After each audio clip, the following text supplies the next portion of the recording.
Hi everyone, LJ Anderson here. Today we are doing the second part of a series on the apologetic arguments, giving an overview of the arguments and history, common objections, those types of things.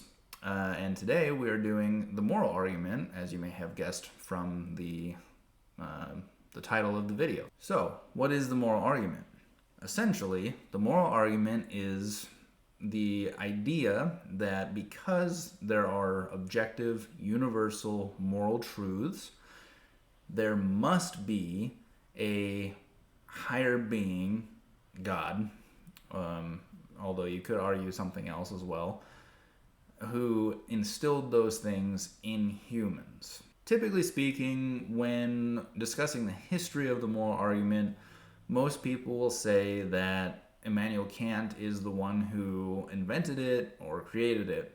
However, we can go back in time and look at various people many hundreds, even thousands of years before Immanuel Kant and see that this is actually an argument that has been around in one form or another for thousands of years, literally, at this point. We even see non-Christian philosophers using it back in the day. So Plato was someone who used it. He argued for the existence of the good with a capital G, based on the fact that we all have morals. This is very similar to the Christian argument today, except that for us, the good is the good God Yahweh.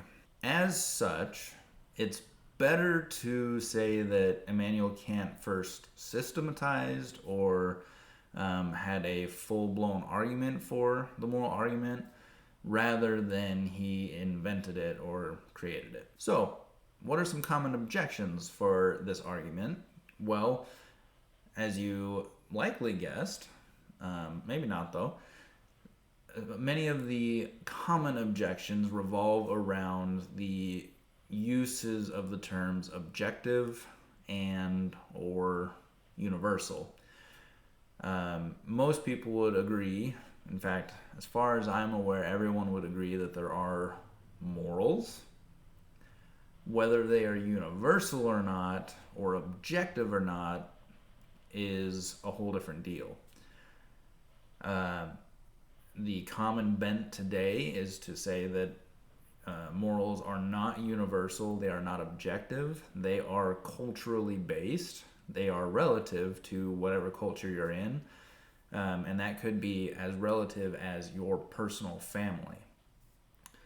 However, there are examples of morals that appear to be universal, aside from the occasional person who decides that they want to do the acts.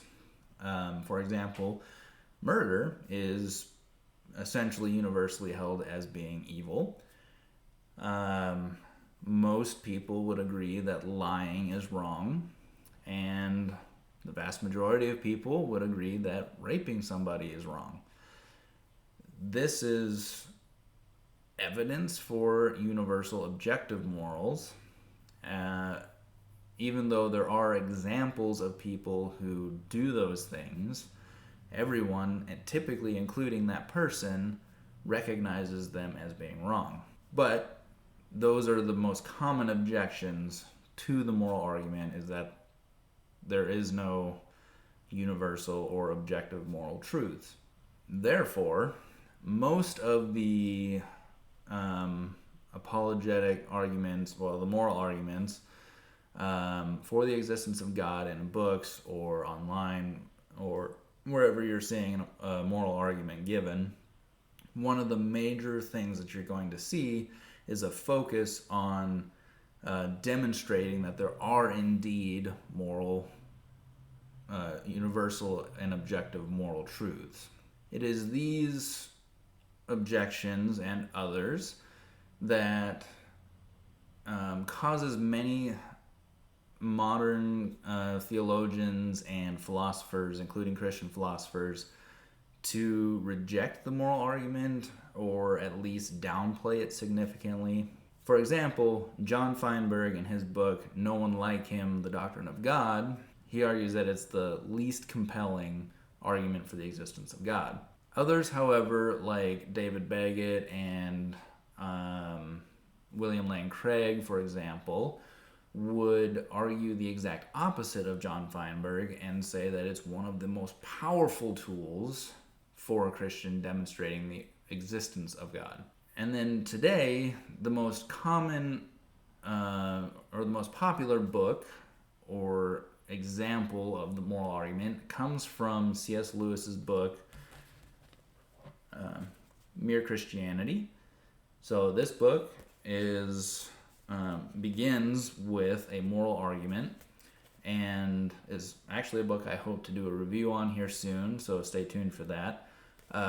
But this is the most popular example of the moral argument today, and I want to leave you with a reading from it. This law was called the law of nature. Before I go on, I need to explain this a little bit. The law of nature is essentially that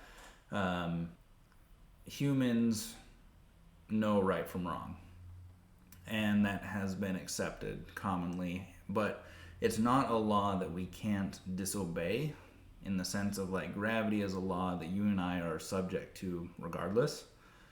We can't just disobey it. But it is a law of good and evil, essentially.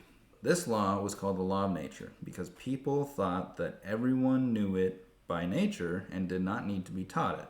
They did not mean, of course, that you might not find an odd individual here and there who did not know it, just as you find a few people who are colorblind or have no ear for a tune. But taking the race as a whole, they thought that the human idea of decent behavior was obvious to everyone. And I believe they were right. If they were not, then all the things we said about the war were nonsense. What was the sense in saying the enemy were in the wrong unless right is a real thing which the Nazis at the bottom knew as well as we did and ought to have practiced? If they had no notion of what we mean by right, then, though we might still have had to fight them, we could no more have blamed them for that than for the color of their hair. So this is, like I said, kind of the beginning of the moral argument for most books, is demonstrating that there are indeed objective and universal morals. And I believe C.S. Lewis does a pretty good job of demonstrating that in this case and throughout the chapters. So if you enjoyed this video and are interested in continuing along with this series and potentially getting some book reviews, maybe Mere Christianity here in the near future, please consider liking and subscribing. And until next time, God bless.